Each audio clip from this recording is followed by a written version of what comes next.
look, having been a commentator on pay-per-view broadcasts, which are live, of course, I can tell you it gets very difficult at the Dayton pay-per-view with ECW when I was color commentating with Joey Styles. Had the privilege of doing that. We had, I think, 3 or 4 of the Japanese wrestlers on there. When you look on a sheet in a building that's dimly lit, and you're looking at a name and trying to pronounce it the first or second time, it can be very difficult. Like Jim Ross has said publicly about the he's taken the blame and said that it was his screw up and he owns it. So I respect him for that. But doing live television with all the other things that go into it, the production part of it, you're sitting in a building the day of, and having all sorts of different meetings going on. This person's there's 1,000 problems popping up, and to expect somebody to on their very first time calling a show to get every name right, especially foreign language names, which again can be very difficult. I don't know how they would have expected. I didn't see it, so I can't comment directly on what he did or didn't mess up.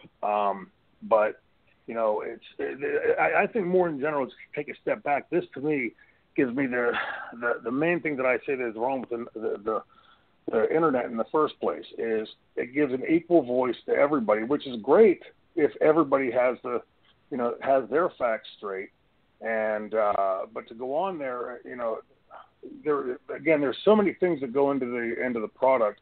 When you're seeing Jim Ross calling a WWF or a WWE show or a WCW show or a UWF show, keep in mind you've been working with those guys for months, if not years, and certainly those names are going to be easier to call because you're talking to them 7 days a week. To come in and suddenly have a whole entire roster of wrestlers that are, for the most part, foreigners, and trying to get that down, it can be very difficult. I'm sure Jim Ross isn't proud of it, and I'm sure he probably won't happen again. I can imagine with Jim, he's pretty much a solid pro. But getting back to the internet, that everybody jump on this if I took any one of those fans and said, okay, sit down, I'm going to give you a list of 30 names of people, I'm going to put them on a paper and just call the matches, guaranteed they would mess up a name or two here or there. That's again, I don't want to feel like I'm defending Jim Ross. I don't know all the things that went into it. I didn't see the pay-per-view. But it sounds to me like that seems to be a pretty easy thing to have had happen. And, if it was something like this is his 6th pay-per-view doing for New Japan, and he was still messing the names up, then I'd say the fans had a legitimate, honest gripe. But on the first one, and, I have no idea how much earlier before the pay-per-view Jim was hired.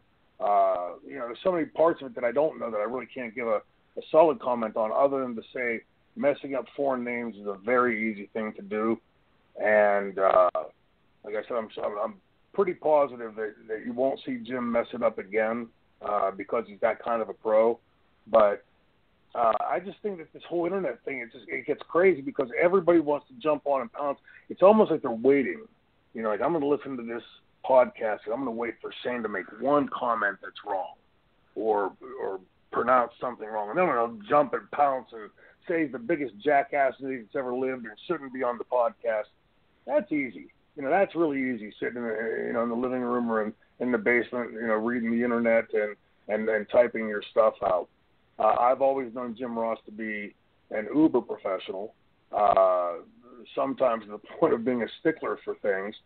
And I know when I was calling that pay-per-view with Joey, Joey was a stickler like that, very reminiscent of on the level of professionalism as Jim Ross and others like them. And he had all the names of those moves down and really took his time to get all that and to really digest it. And, for me, names of moves are changing. It's a Frankensteiner, it's a Hurricane Rana, it's a this, it's a that. And, really easy for something like that to happen.